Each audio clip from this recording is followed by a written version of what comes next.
Persistence. Okay, last song written for the album, very, very recently. Like I said, I mean, kind of with Tell, it was written only potentially maybe a week or two after the idea for Tell came up. Even though it wasn't that long ago, honestly, if you can say that the lyrics for Tide just kind of fell out of somewhere and you're not quite sure whether it happened, Persistence is the same for me. I would have called bullshit on anybody when I see these interviews. They're like, honestly, I didn't write this song. Like, this song just kind of, like someone talks about the biggest hit, you're like, wrote it in 5 minutes. Yeah. You go, no, sorry, bullshit, that kind of thing doesn't happen. I mean, it's only because I'd never experienced it. Now, this didn't take 5 minutes, but it just kind of happened. The only thing I knew is I wanted a synth bass. That's the only thing I knew. I wanted that intro synth bass sound. Because there's a song by Animals as lead, it's called Ectogenesis, and that has a very similar kind of wobbling bass sound at the beginning. The song I Love Milo by Billie Eilish has this really nice kind of subby wobbly bass in the chorus. Yeah. It just kind of happens, and I'm like, I really, really like that sound. And yeah, like, for me, this sounds very 80s, although I don't know why. I was listening to a lot of Sisters of Mercy at the time. I don't know if that subconsciously kind of found its way in. The chorus for me, the lead line sounds very 80s, that kind of small town boy kind of vocal type. I don't know.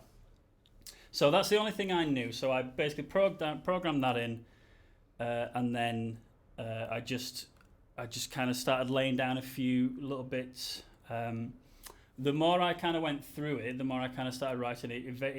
It kind of revealed itself to me very early that this was kind of like a continuation of Aridity.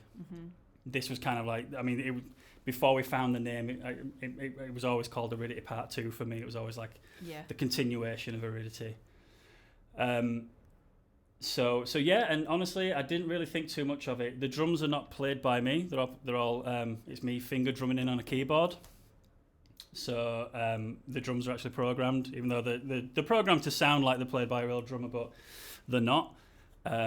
The guitar takes, apart from a couple of the lead lines, are all the first guitars I ever recorded. I never went back and re-recorded anything.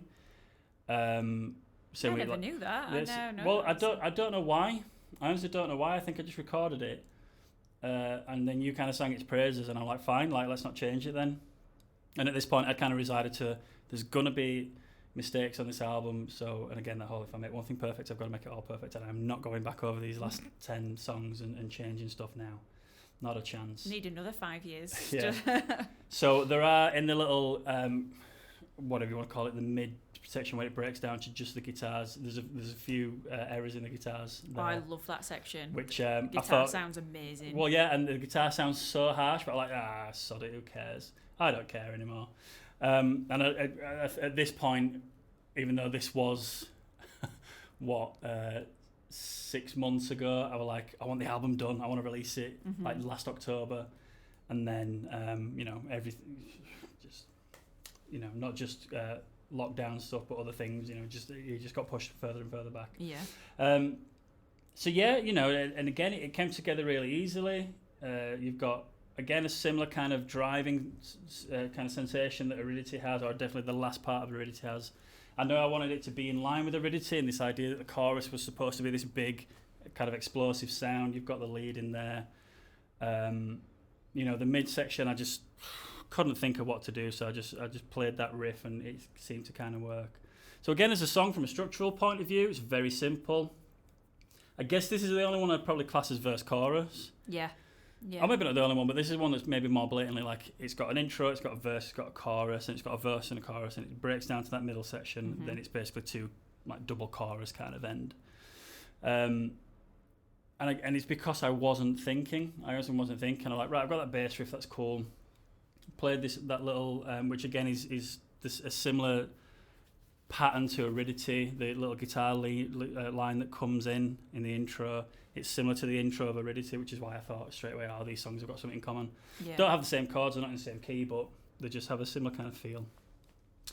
And then, I kind of finished it. Didn't think much of it, really. I again, at that time, because I was still learning Logic, I was just writing a lot of different ideas. At that time, I sent you a few different ideas, ones which definitely didn't fit us. I don't know if you remember, I did one that was basically an Agent Fresco rip-off. Yes, I do. And one was like a piano riff idea, which again, the intention was to maybe make something out of them, but I really wanted the album to be done at this point. Yeah. Because, that it had been 5 years of just pussyfooting around and just, kicking his heels and going, oh, should we do it? Yeah, let's do it. Yeah. So this song was never supposed to be on there. I was happy to release it as 10 tracks with Tell. And then I just did it. Didn't think of it. Liked it. Definitely liked it. Didn't think of it. And then as with every single track, it gets uploaded to G Drive. It's like, all right, mate, I've just done something. Can you have a little listen to me? Can you have a little listen for me?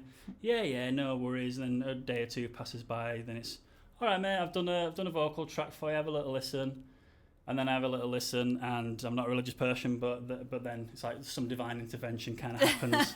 It's like it's like how does it happen? And that's exactly what I think when you upload it, and I listen to it back, and I just go, how am I supposed to write to that? Like, because it just, again, it's a bit different, I think, for you. Not night and day. Obviously, you've got your thing, but there's a lot of words in it. There's a lot of kind of vocals. The verses. There's a lot of kind of words to cram in that section, and then the chorus has this great kind of. It's not really a call and response, but it has this great kind of just melody and kind of delivery to it. And then you've got your oohs and ahs and stuff, which are always welcomed in my eyes. It's just me being lazy and not wanting to write any more lyrics. That's all it is. It's just fine. It's just kind of going off. I'm spent now. I'm just gonna I'll take that till the end of time. I really will. And then, well, to be honest, I mean, before that, I don't. Again, I'm foggy of the order, but how did the name come about? I think I have an idea, but I don't want it to be a false memory. I don't want it to be like. I remember you this was one of the few where we had a chat, and you were like. I'd listened to the track and I said it's amazing, I love it. I really liked the synth side of things, and I was kind of just like a bit like you, a bit giddy for album 2, because I was like, oh my god, I hope we can like write some more stuff like this, because it was just, I don't know, there's certain tracks that you write and you listen to and you kind of go, oh yeah, like this is right up my street, and this was definitely one that I listened to, and I just kept listening to it on repeat. Before I'd written anything to it, I was just like, this is amazing. Especially the bit where it breaks down, where it's just the guitar, eventually the oohs and ahs come in.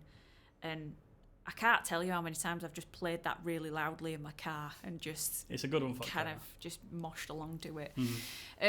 But there's one of the few where you kind of you didn't give me a brief, because you don't ever give me a brief, but you kind of said, right, maybe what we should do is we should kind of do like the anti-aridity, almost like the back end of aridity. So if aridity is vulnerable and is, bearing all, this should be kind of like, right, we've got to persevere, and like, I think that's where perseverance came from initially. And I tried getting that into the song, and I tried working with that.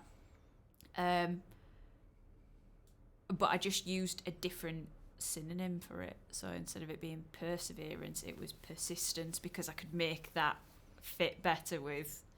Yeah. Because I don't think perseverance is calling us. It might have been a little bit too wordy. Yeah. But I used what you'd given me, because when I was doing the artwork as well, if you remember, I got the name wrong when I was doing the demo artwork, and I did put, instead of persistence, put perseverance instead. And then you were like, I think didn't we decide on persistence? I was like, oh yeah, we did. Yeah, I completely messed that up. So I think we just had this idea of persistence, perseverance, and it was that idea of like, right, cracking on almost. So it was one of the few that you kind of said, I want it to kind of be a bit like this. Okay, cool. Because I must admit, at that point, in the middle of lockdown, creatively I was really stunted, because it was just really hard to kind of be creative and motivated in Locky D, because it's not a particularly creative environment. So I liked the idea that you'd given me a bit of a brief for this one, and I took to it. This was also because it was sort of the back end of me recording, because it was the last track that we really kind of recorded. I had got to grips a little bit more with recording vocals, so I'd done multiple takes, I'd done octaves higher, octaves lower, I'd done overlapping stuff, I'd done panning with this one, and I tried to push it a little bit more. I even put the, and I'm sure you'll have tweaked it 1,000,000%, but I even put the radio function on. No, still the same. Is it? Just louder. Yeah. Right. Well, yeah, because I wouldn't have even thought of that. I really wouldn't. I'd have just had it a clean kind of call and response thing. Yeah. Although I think I have tried distorted vocals before. Don't know with you. We did it in one of the other tracks, Quiet, I think it was, where... Oh, yeah. Yeah, a little bit, not too much, not as obvious as this one. But yeah, so I kind of wrote almost like, this is really the fight song. This is kind of like getting out the other end of something and coming out of something really traumatic and going, okay, persistence is calling us. Persistence, if we carry on and we manage to work through this stuff, we have come out stronger. So it's almost like, you know, when your mate kind of picks you up and says, come on, like we need to carry on with this. It's like persistence is calling us. It's motivating us to carry on. Persistence is evolving us, or persistence evolving us.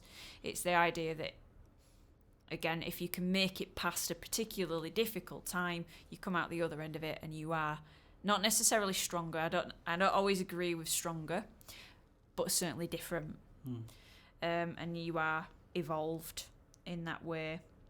And that call and response, I almost like wanted to get a little bit of, and it's playing around with this idea that you kind of have these multiple versions of yourself within you. So the first line, I'm not giving up on this fight. It's almost like there's someone else on a radio, kind of like, you know, on a calling you through, and it's kind of going, persistence is calling us, persistence evolving us. It's another part of you that's going, come on, we've got to carry on. We've got to keep going. I didn't spend as long on this as I did Aridity, but I certainly sat down and I had multiple pieces of paper this time, and they were all jumbled up, and this, you know, this section was cut into this section and that was cut into this. There was one line which only me and you kind of know about this until now, which is an homage to Frozen 2. Oh, yeah. I think I probably mentioned that as well. Oh, no, because I made you watch Frozen 2, didn't I? Yes. We both watched Frozen 2 around about the same time, and remind me of the song. What's the song? I can't. It's called The Next Right Thing. It's it. Spoiler alert, when in Frozen 2, when Elsa, I mean, she doesn't die, but when Elsa kind of freezes and Olaf disintegrates and, you know, flies away, and Anna's left on her own. Yeah. She sings this song, and one of the lyrics is "How to rise from the floor when it's not you I'm rising for." Yeah. And then you snuck that in, and, you know, I'm just giddy. Yeah. I'm just giddy. Like the Peter Pan thing, it's like, oh, we kind of know what this is about, and and then it's a great line, and it's such a heart-wrenching thing in the film, but it is that kind of like, okay, I've got to find my reason for kind of pushing forward now, because if it's not you or if it's not that, then it is.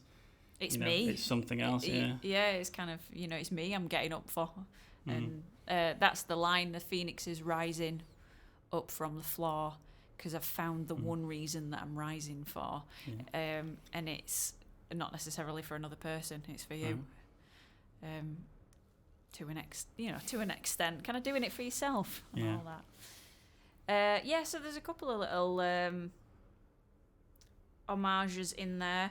The other thing that I will say, and this is completely to my discredit when I have to perform songs like this live, but I have this weird competition with myself in that whenever I write songs, is I like to try and make it as challenging for myself to sing as humanly possible.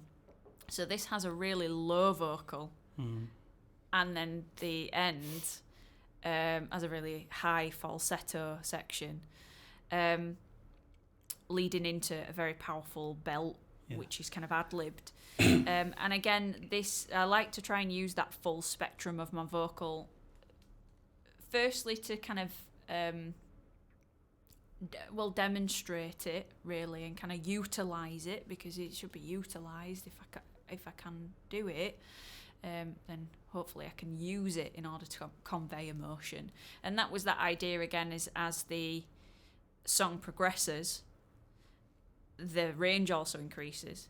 So it starts off very, very, very low, but then towards the end gradually gets higher, and even that in pitch is demonstration of persistence and of carrying on and increasing as time goes on. So again, you might not necessarily pick up on it when you're listening to it, but even the pitch and the dynamics, even that links back to the words and the lyrical content. Yeah, I guess, you know, you can always look for those meanings everywhere. Again, it's a very driving song, so even that in its sense is a persistent kind of idea. But all I really knew, and the reason why I kind of was like, let's call the album this, all I really knew is, I mean, we'll get on to Bloom next, but we had Bloom written a while ago. Yeah. And again, I think the idea was always, right, we're going to end the album on something that's uplifting. We've talked about all this kind of like misery and sadness and pain, and there's glimmers of hope, you know, there's little diamonds here and there in the rough, but we need to end this album on something chuffing optimistic, because God bless anybody that gets through this and don't just kind of just call in sick for work for 2 weeks and just sit with the lights off. Or just go, God, those guys are messed. Or I started getting loads of "You okay, hon?" messages. So oh no, I'm fine. I'm working through it, with this, and I knew that like it was going to be a full circle. It's like, right, we start off quiet. Not that necessarily quiet is the most morbid or kind of melancholic song, but obviously it starts the album off on it's like, oh, this is what you're in for, Yep. So I always wanted to know that, and it's like, okay, well, persistence is going to be probably a little bit towards the end. It's like we need a song that kind of goes into Bloom that's like, right, we've had enough of this. Oh no, I've had enough of this. It's not a we're not going to take it anymore kind of song, but it's not angsty, but it is progressive, and it is right. This album is about, or for me, this album is about, because again, the good thing about writing it over 5-6 years is every emotion we went through is contained within a song. Yeah. So that is dealing with that. That is dealing with that. That is dealing with that. Lockdown was tough, but I always kept coming back to this phrase.